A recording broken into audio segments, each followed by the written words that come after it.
Taylor Adams had no idea that the job interview she was rushing to would be her last. Pay attention to the woman in the dark hoodie, walking briskly down the sidewalk. Her name is Taylor Adams. A 22-year-old with a bright future ahead. Taylor had just graduated from high school, and her dream was clear. Save money, attend beauty school, and eventually own her own salon. Today, she thought she was taking a step closer to that goal as she had an interview. So she thought, not knowing that will be her last now. Pay attention to the man walking closely behind her. His name is Nathan Greene. He's the one who posted the fake job advertisement online, luring Taylor with promises of an office position that would pay a decent wage. She never suspected that the interview she was heading to would be her last. By 7:30 p.m. on September 14th, Taylor's family had started to worry. Her mother, Janet, called Taylor's phone several times, only to hear it go straight to voicemail. Her little brother, Marcus, kept asking where she was, but Janet just assumed Taylor was running late. After all, she had been so excited about the job interview. But when 10 p.m. came and went, Janet's anxiety grew. It wasn't like Taylor to stay out this late without a word. She contacted Taylor's best friend, Emily, who had been trying to reach her too. When no one could get through, Janet's worry shifted to panic, and she filed a missing person report with the local police. By midnight, the official investigation into Taylor Adams's disappearance began. The case was initially treated as a potential runaway. Taylor had recently celebrated her 20th birthday and had no history of disappearing, but the police officer who took the report noted that Taylor's circumstances didn't fit the pattern of a typical runaway. She was responsible, hardworking, and incredibly close to her family. Her Instagram was filled with makeup tutorials, not selfies like most girls her age. Her followers were there to see her artistry, not her social life. As the hours ticked by, Janet insisted that Taylor would never leave. Taylor had plans, big plans. She had dreams, and she was working hard to make them come true. Taylor's best friend, Emily, started her own search, posting pictures of Taylor everywhere on social media and messaging anyone who might have seen her that day. But the investigation was slow to gather momentum.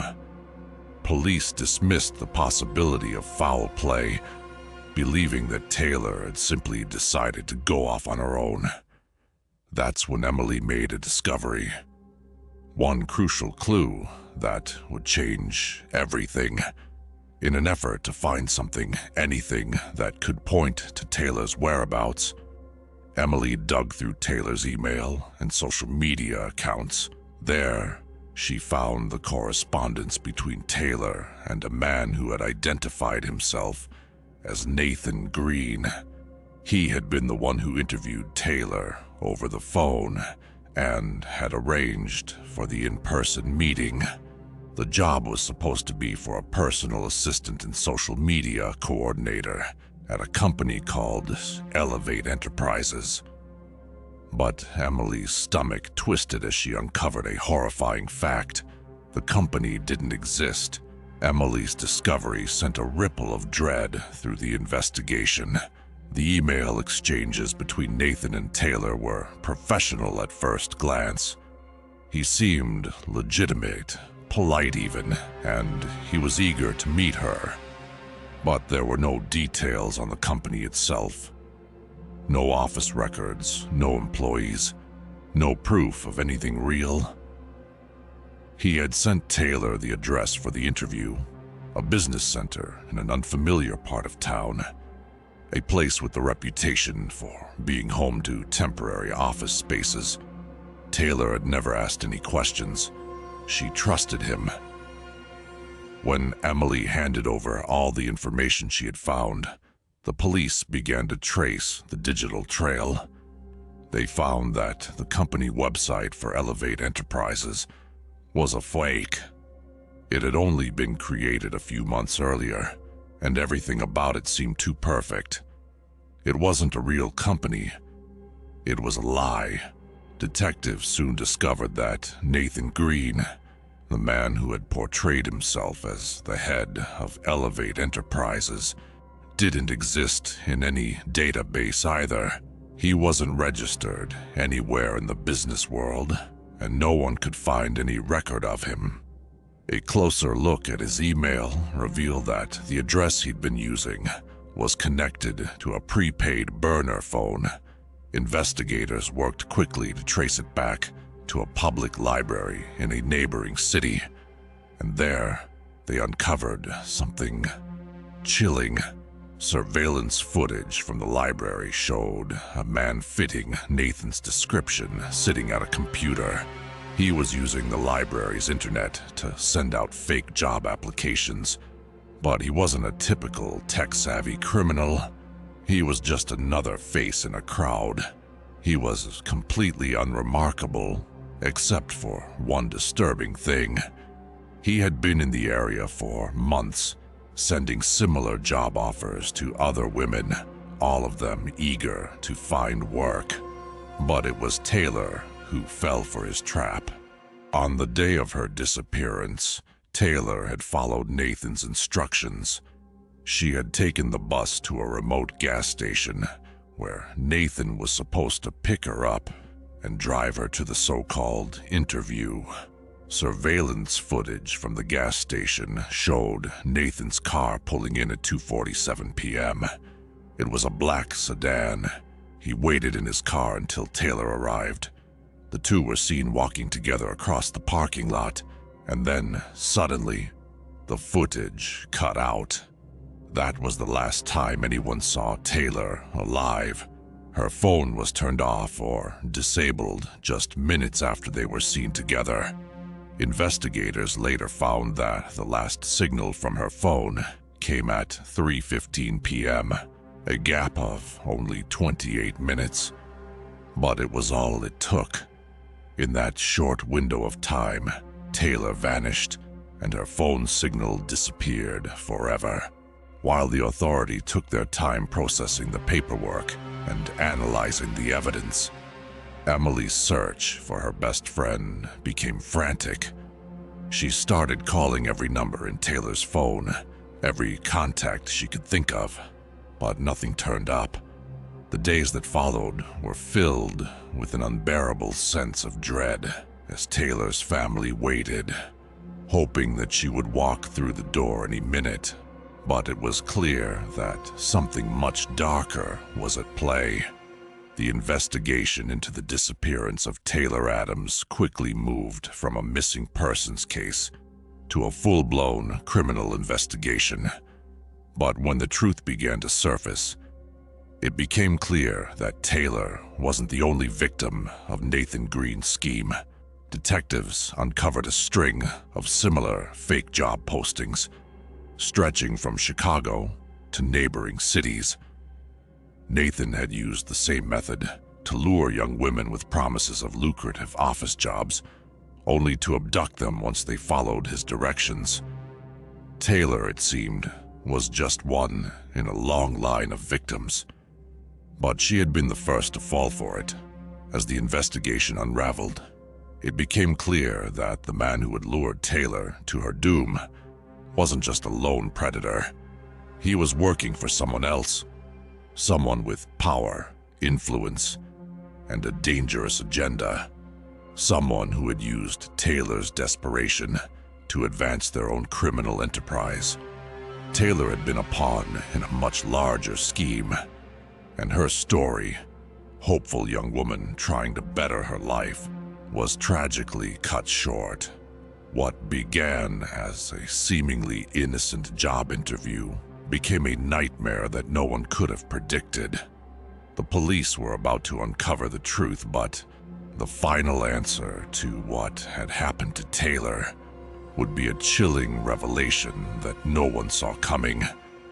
The investigation into Taylor's disappearance had barely begun when a shocking revelation tore the case wide open. After the police gathered the first set of clues, everything seemed to stall. The family's calls for urgency were met with bureaucratic red tape and procedural delays. But Emily, Taylor's best friend, wasn't about to sit by and wait. She refused to believe that Taylor had simply disappeared on her own. It wasn't like her at all. Emily dug deeper into Taylor's online footprint, desperately hoping to find something, anything, that could lead her to her friend. She combed through emails, Instagram messages, and even combed through Taylor's calendar, looking for any clue she might have missed. What Emily uncovered would change everything. The breakthrough came when Emily managed to get into Taylor's email account. It wasn't easy. Taylor had been meticulous about her passwords. But after several attempts, Emily was able to gain access. Inside the inbox, Emily found the email thread with Nathan Greene, the man who had orchestrated Taylor's abduction. Their correspondence had seemed innocent enough at first. Nathan had presented himself as professional, well-spoken, and even seemed interested in Taylor's goals. He had congratulated her on her achievements, spoke of the promise of the position, and made sure everything looked legitimate. But as Emily scrolled through the emails, something dark began to emerge. The job offer Taylor had received, the one she had believed was a simple opportunity, was anything but that. Nathan had carefully manipulated every interaction. There were no red flags at first glance, but as Emily read on, she saw patterns of manipulation and deceit. The smooth tone, the professional responses, the hidden agenda. It was all part of a dangerous plan. The emails were normal at first, simple back and forths about the job description and interview details. But it was the subtle shift in tone and language as the interview date approached that set off alarm bells. Nathan had encouraged Taylor to meet him at the gas station. "The office is under renovation," he'd said in one of the final emails. "Don't worry about finding the entrance. I'll pick you up from the gas station nearby." Taylor, trusting and excited, had agreed to the plan. It all seemed so believable, but Emily's heart dropped as she scrolled further down. There it was, the turning point, a single email that sent a chill down her spine. It was from Nathan, but it didn't seem to come from the Elevate Enterprises account at all. It was a random email address, a red flag that Emily hadn't noticed before. But now, with the pieces coming together, the truth was starting to reveal itself. Nathan Greene had not only lured Taylor with false promises of a dream job, he had taken her to the very spot where her life would be forever changed. Emily immediately handed over all the information to the police. She didn't know what to expect, but the officers on the case seemed to react with more urgency when they realized the depth of Taylor's interactions with Nathan. They began to trace the phone number he had used, the email address, and the location of the so-called Elevate Enterprises office. What they found was more disturbing than Emily could have imagined. The phone number Nathan had used was a burner phone, and when they traced the number's activity, it led them straight to a public library in Gary, Indiana. It was an innocuous place, the kind of place where people come and go, quietly hidden in plain sight. Security footage from the library showed Nathan at a computer, sending out similar emails to other young women. The man who had been sending these emails wasn't just targeting Taylor. He had been doing this for months. Taylor had been his first victim, who hadn't just walked away. As police began to focus on Nathan Greene, they discovered that he wasn't just a random criminal trying to pull off a single abduction. No, Nathan was just a small cog in a much larger machine. As the investigation ramped up, it became apparent that Taylor's abduction wasn't an isolated incident. It was part of a wider, much more dangerous operation. Nathan wasn't acting alone. The investigation into Nathan Greene's background was painstakingly slow. It wasn't until police uncovered his car registration that they got their first lead. The black Nissan Altima he had driven to the gas station was registered to none other than Marcus Patterson, a man living in suburban Atlanta. This was the breakthrough they'd been waiting for, but it didn't provide many answers. Not yet. What they did find was that Marcus Patterson seemed like an ordinary family man. He was 34 years old, married, and had 2 young daughters. He worked in warehouse management, and on the surface, there was nothing that stood out about him. He lived in a quiet neighborhood, the kind of place where you'd never suspect anything was amiss. When investigators reached out to Patterson's wife, they received an unexpected response. She was utterly shocked when she heard what had happened. Patterson, it seemed, had been away on business trips in the Midwest for the past few months. His wife didn't know where he had been or what he had been doing. She had simply assumed it was legitimate work. But that was when the facade began to crumble. The FBI soon learned that Marcus Patterson's clean exterior was just that, a mask, hiding a man who had been coerced into committing heinous crimes. Through interrogation, Patterson finally confessed, but the truth he revealed was nothing short of horrifying. Marcus Patterson explained that years ago he had fallen into a crippling gambling addiction. The pressure of his growing debt had spiraled out of control, and it was then that he met a man named Cruz. Cruz was a dangerous figure who controlled a network spanning across Chicago, Detroit, and other Midwestern cities. When Patterson couldn't pay his debt, Cruz had offered him a horrifying solution. If Patterson could help recruit young women for his human trafficking operation, he would be forgiven. Patterson had never wanted to be a part of this world, but Cruz made it clear that refusing would come with deadly consequences. The lives of Patterson's wife and children were at stake, and Patterson had no choice but to comply. He began creating fake job listings, sending them to women like Taylor Adams, hoping they would fall for the trap. His role was simple: gain their trust, set up the interview, and deliver the women to Cruz's waiting hands. Patterson's confession was gut-wrenching, but it wasn't enough to close the case.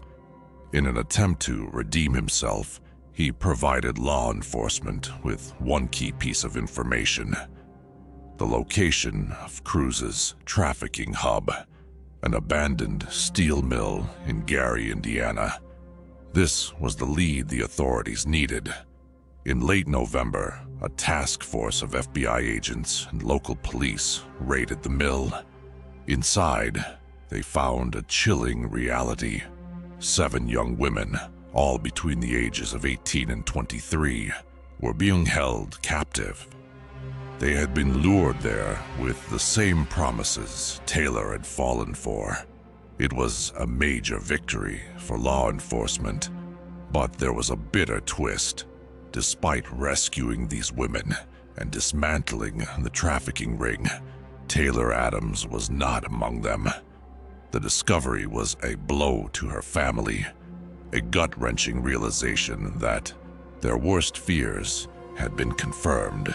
Taylor wasn't alive, and the hope they had been clinging to was slipping away. As investigators dug deeper into the trafficking network, they learned that Taylor's fate had already been sealed.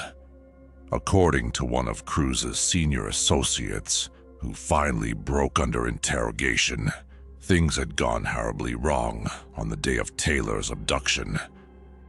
When Taylor realized the truth of the situation, she fought back, fiercely, with everything she had. But it was too late. During the struggle, she was violently injured.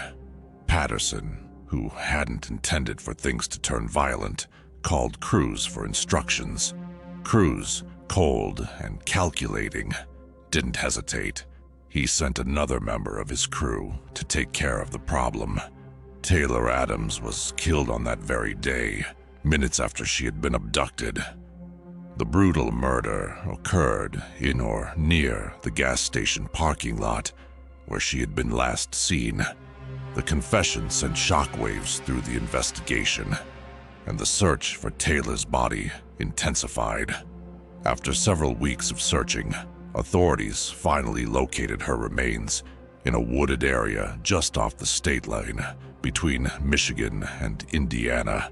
The cause of death was blunt force trauma and strangulation. The fight Taylor had put up was clear in the evidence left behind. The case that started with a missing person report had now become a tragic homicide investigation. Taylor Adams, the young woman with a dream, had been caught in a web of lies, violence, and desperation. Marcus Patterson was arrested and charged with kidnapping, conspiracy, and murder. His confession had been critical in bringing down the trafficking ring. The cost was high. He was sentenced to life in prison without parole. Del Cruz, the man behind it all, was arrested in Detroit. His reign of terror ended with a life sentence, and the remaining members of the operation were convicted. The trafficking ring was finally dismantled, but the damage had already been done. For Taylor's family, the loss was insurmountable. Her mother, grandmother, and best friend would never forget the bright, ambitious young woman who had been stolen from them far too soon. But in the end, justice was served. Taylor Adams may have been lost, but her story sparked a nationwide awareness of the dangers of human trafficking, the darkness that hides behind the most innocuous of lies, and the lengths to which people will go to exploit others for gain. And as for Marcus Patterson, the man who thought he could escape the past, the truth came crashing down. No matter how deep he buried it, the consequences would follow him to the very end.